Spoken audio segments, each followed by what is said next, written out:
Oh, hello one, hello all. It's the gothiest ghost of them all, Casper in the flesh, and it's time for a review of Tyler the Creator, Chromakopia. This is the brand new LP, the 8th LP from one of the most controversial, polarizing, multi-talented artists in the game right now, Tyler the Creator. This man is a rapper, singer, producer, songwriter, and truly a creative force who has had a fantastic album run as of late. And I believe this is my first time reviewing Tyler the Creator, if I'm not mistaken. I'm pretty sure it is. But to me, I feel the wheels really started turning when we got Flower Boy, which was honestly a fantastic upgrade and really showed Tyler's knack for bars, hooks, writing, and production, showing a great blend of different genres such as soul and R&B. And then his absolutely amazing story-driven, confessional, heartfelt breakup album, Igor. That was a synth pop album, yes, a breakup album, and honestly, I felt it was the best of that decade. And I would arguably say the best in his catalog. And also his killer Call Me If You Get Lost album, which was very fun, loaded with bangers, great hooks, great features, very braggadocious. And now we have the return to the conceptual lane, Chromakopia. And this time around, I would say this is a hip-hop album through and through. There are sung parts here, yes, and we are certainly getting a story here. And I feel it's important to mention he has brought a new character this time around. Similar to Igor, which I'll bring more light to later, but I could honestly say he uses this character as symbolism of a concealed identity, of one living their true self, in this case, sexuality, in this case, adulthood. It's pretty clear Tyler has shown versatility in his back catalog, but this time around he's hitting us with a lot of bangers and ballads, and I feel this time around he's really catered to his hip-hop fans, and he's doing it in a narrative way this time around. But this time he's mostly rapping, and he is rapping his ass off this time around, with a handful of heavy bangers like Sticky, Thought I Was Dead. But like Igor, or Igor, tomato tomato, these tracks, while amazing, I feel add to the contrast and flow of the conceptual story, where the slower songs here delve more into neo-soul, neo-psychedelia. And to be honest, I do once again get a Pharrell vibe here, and there are tracks here that are vintage, but vintage in a way that date back to the early 2000s. But also you do get the soulful cuts too that have a vintage flair, such as Hey Jane, Take Your Mask Off, Tomorrow, Like Him. It's certainly less messy on purpose, like on Igor. And in terms of vocals here, they're less tweaked here. There's really no vocal pitching or altering to create the character for Tyler. And it is true he can be cheeky at times on this record, or say something humorous, but this album mostly tells a confessional and serious story. At least that's how it comes off to me. Especially how a lot of the tones and cadences here definitely strike me as earnest. And the layers and builds I feel create the color and contrast to create this story. Not to mention the detailed additions here. And I am glad that Tyler did take a different direction and he's not just giving us another Igor, although I did love that album, but still, for art to be great, I do love progression, I do love change, and I do feel like we're getting that here. And in terms of the mixing, it definitely sounds cleaner, it definitely sounds more cinematic. And I certainly did love the lo-fi aesthetic on Igor, but this time around, I think it's time for a different aesthetic and a show of sonic versatility. And I think it's clear the Kanye influences are certainly back again, which is definitely evident, but another thing that's evident is the Lil Wayne influence we have here, who also makes an appearance on this album. And I feel like this album here takes a bit of what has made Tyler's great albums great. So he takes bits of that and he uses it to his advantage. I feel he takes the bangers, he takes the flair, he takes the fire that you would have gotten on Flower Boy. The storyline you could mirror from Igor in a way, maybe not the same story, but the basis and tie-ins to the story, and the confidence and energy you would get from Call Me If You Get Lost. It has its jazziness, it has its soulfulness, but also some very apparent callbacks done well in my opinion. And I feel like Tyler has not lost his touch with world building and storytelling, because not only does he rap on this album from the perspective of himself, but also the perspective of his partner. Also, there's a lot of compelling development when it comes to the story, as he captures the essence of the storyline, and definitely keeps me engaged when he gets into it. I do think though the story does take a little while to start up, and in this case, as the narrative, Tyler is speaking from the perspective of himself as a tentative lover, a very caring lover, a supporting partner, and a very understanding one too. And when I talk about the story getting started, I'm referring to the basis of the story, like the narrative, the plot, and I do feel like due to the fact of this character portrait, there are melodic refrains here that are Easter eggs to the conclusion of the album, with a lot of empowering and self-affirming bars here. Also, one thing you notice that takes place here in terms of themes are the inner struggles, the insecurity, in this case, responsibility, sexuality, committing, as we reach that turning point on the confessional moment of the song Balloon. But you certainly get more of an inkling of what's to come, or the revelation on the track Take Your Mask Off, where he speaks on revealing people's true selves and the facade they've been putting up, from a closeted preacher who, due to their insecurities and due to the God-fearing person he is, demonizing other gay people, other queer people, and keeping his sexuality secure and compensating for who he actually is. And a mother who just feels lost, feels like there's a loss of balance after she gave birth, who has really just lost her freedom, lost who she is after becoming a married mother. There was also an absolutely seething teardown of another rapper who I believe to be Tyler. I think Tyler is rapping to himself here. I wouldn't be surprised if that was the case, because there is a featured snippet on here, an audio snippet of Tyler's mother, who is saying, "Be who you are, don't live in a costume." That leads to the final verse of Tyler speaking on his failings and continuous dishonesty of this rapper, who again I believe to be Tyler. And if you've been paying attention to the angle of Ty's stories, you would see that,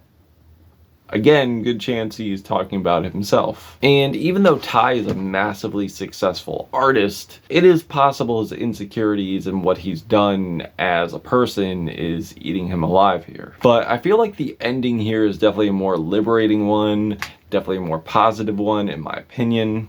And I do find myself being happy for Tyler after this album is over. The song Saint Chroma is very exuberant, very anthemic, that I feel mirrors or symbolizes something confidential, something concealed that Tyler is hiding. After that, we have some tracks that aren't bad, but I don't think add to the album's narrative at all. And compared to the bangers that show up later in this album, I don't think they're as strong as the deeper cuts. But in terms of flow, I think this LP has a great flow. But things really get started on the song Hey Jane. And similar to Igor, the spoken voicemail messages really do add a prominent role to the album, really do carry a strong narrative to the album in terms of the story, the concept, as Hey Jane has Tyler's mother saying, "Hey, use protection, be safe," as the lyrical premise reveals that Tyler, aka T, is caught in this situation where he's impregnated his love interest. And as I mentioned before, Tyler does a great job acting out both roles. While no one here is intense, no one here is aggressive, the emotional potency is definitely immense, especially with the serious subject matter, especially in a time like this. Also, there isn't really much of a hook here, but I feel with how conceptually this track is so laser focused. How well written and performed this track is, I honestly don't think it needs one. Not to mention the self-awareness from Tyler here is very strong. And the song I Killed You is definitely a great balance of a neo-soul track and a banger. The hand percussions, the giant horn swells really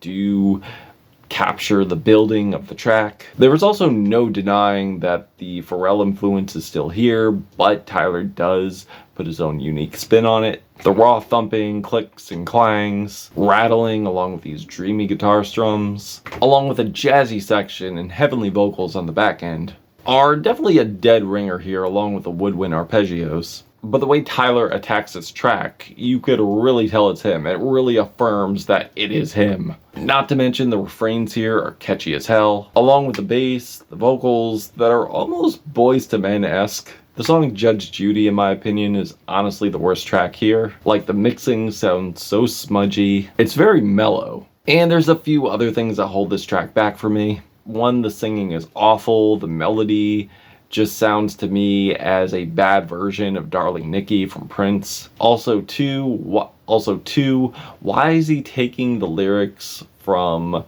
Dogtooth and putting them on here and trying to pass them off as a new track?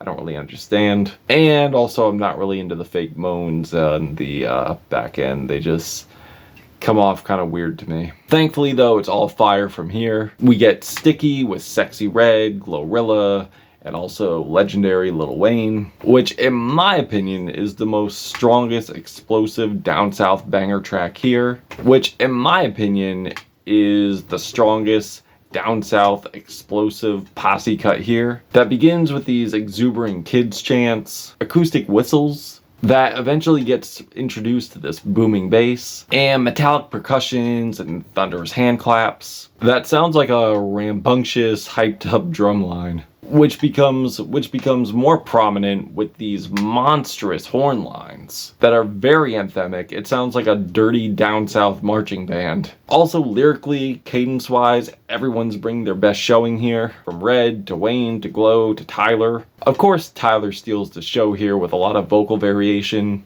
with his aggressive Lil Wayne style cadence here to his high-pitched Pharrell vocal style that goes totally unhinged. And I feel like the energy from every artist here is very unhinged, very confrontational, very in your face. And the hook is, well, you know, it's getting sticky. It definitely sounds like a raging cipher with a marching band, with a very prominent horn interpolation that eventually leads to this very jazzy, beautiful passage at the end, with some very beautiful, soulful vocals, and the whole track is just rowdy as hell.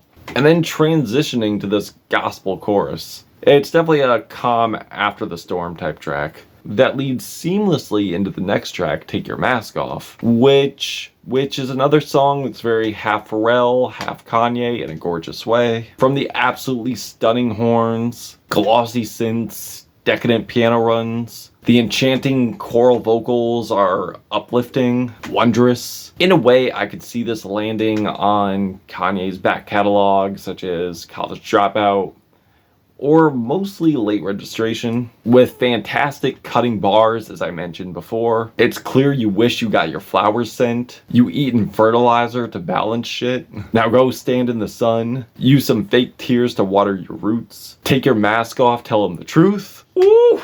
Honestly, I feel those are the most intense, scathing bars Tyler has ever laid on a track, and that's saying a lot because the man has a lot of fire in his catalog, but these bars are just insane.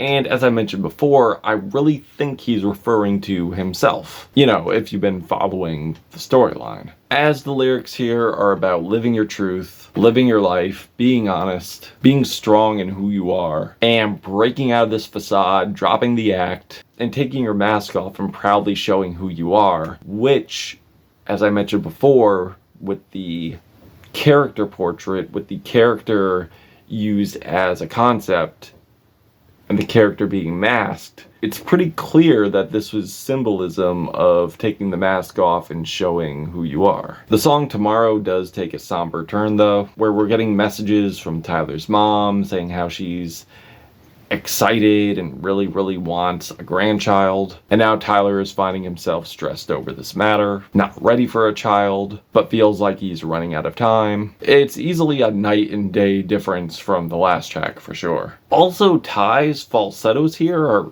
actually really beautiful, very raw, very beautiful. And I feel like he's showing a different version of himself here, saying he's getting old, but as the track progresses, you could tell the pressure is not really getting to him. He's not really gonna let this tear him down, but simultaneously, he doesn't want to hurt his mom. He doesn't want to let his mom down. The whole thing is a beautiful neo-soul prog track that I feel attributes to Ty living freely, being himself. With these beautiful cinematic strings, these psychedelic chords, it kind of reads to me as Thundercat meets Radiohead. We get another unhinged, dirty southern banger on the track Thought I Was Dead that has an absolutely angsty, boisterous delivery, chaotic but fat beat, truly unapologetic on this track. And I love the line where he goes, "You ain't like shit, do it again. 5 in the morning, I'll be hating on shit. 10 in the evening, I'll be hating on shit." It's like, man, same. Definitely a highlight here. Granted, it's not as powerful as Sticky, but still a banger. And I do feel it still fits the narrative. Also, it's really bolstering that pivotal moment for Tyler.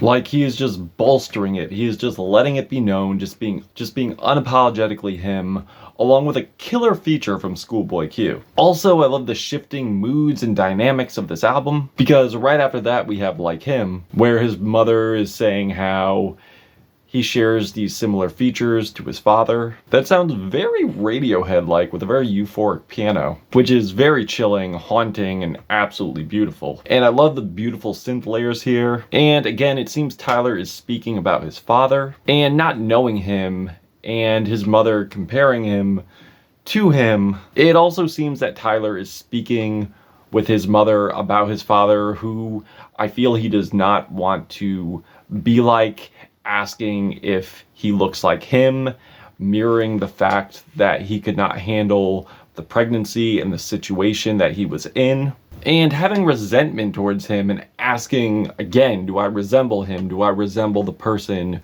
who I should be resenting for leaving you while having me? And I do love the soaring vocals here, the soaring backing vocals. And then later on we get a confessional moment from Tyler's mother, asking him for forgiveness, asking Tyler for forgiveness, saying do not put the guilt on your father, put the guilt on me. There's also a massively exuberant and bright collab between him and Doshi on the track Balloon that has this rubbery bass, soaring vocals, bubbly synths, with some hilarious one-liners from Doshi. It's blissful, it's otherworldly, there's certainly a lot of escapism here, and it really mirrors the feeling of being free, Doshi supporting Tyler, feeling liberated, living his truth. Now, even though he doesn't exactly say that he's living his truth, he is hinting towards it, which is symbolism for the come out, if you ask me. And the last track plays as an epilogue, which is a very honest moment here. And again, as I alluded to before, I feel Tyler takes these characters, each character means something, and it's a pivotal, symbolic character to his life, to his decisions, to these roles that he faces, to these obstacles he faces. As it seems, T is the one with the mask, and the mask was hiding who Tyler was, a person who was afraid of commitment, a person who wasn't ready to take the responsibility, a person who had to leave a situation where his partner was going to have a baby, and also I feel struggling again with his sexuality, as we have Igor going back, who was the character of jealousy, resentment, overbearing, being volatile, which could have played a role in Tyler's life as well. I feel like he takes these moments, takes these characters, and uses them as confessions. It's like a therapy tool. But he does it in the most artistic and beautiful way. And I love how the elements and the themes of this album come back as a reprise through certain Easter eggs that were tossed in from the beginning, such as finding your way home, and the home being Chromakopia, which I believe is Tyler's peace. And now that he's said who he has found peace, and he has found this paradise in Chromakopia. And that being his home as, again, find your way home, Chromakopia. And I feel the refrains certainly bolster that. So yeah, honestly, I feel Tyler's done it once again. You could make the argument it's not as thematically thorough as Igor. You know, you seem to be having a lot of trouble pronouncing that name. It wouldn't have happened unto me. I'm telling you, it wouldn't have happened unto me. You shut up! You shut up right now! I feel better. I feel better now that I told you off. Oh. And I'm gonna feel better after I finish this review. So yeah, excellent record from Tyler. I think he did a great job of giving us a narrative and following through with that narrative, and also exploring other elements too, bringing in not only neo-soul, but also that marching band style drumline, Louisiana down south flavor. Excellent. And also brings subplots and very compelling ones, along with great bars, great hooks, great compositions, and proving Tyler really does and should rank high in anyone's favorite list. And this album should rank pretty high. It's gonna rank high. And just watch. But yeah, another great conceptual driven record, a confessional one, creative one, and liberating one too. I'm feeling a 4 out of 5 Black Hearts on this album. If you've given this a listen, what did you think? Did you love it? Did you hate it? Why? That's it. I'm Caspa. I'm your plug. Hit me with a sub. Show me love. Hit me with a comment, even if it's nonsense. Caspa, Gothic Ghost, Tyler the Creator, Chromakopia. Till we meet again.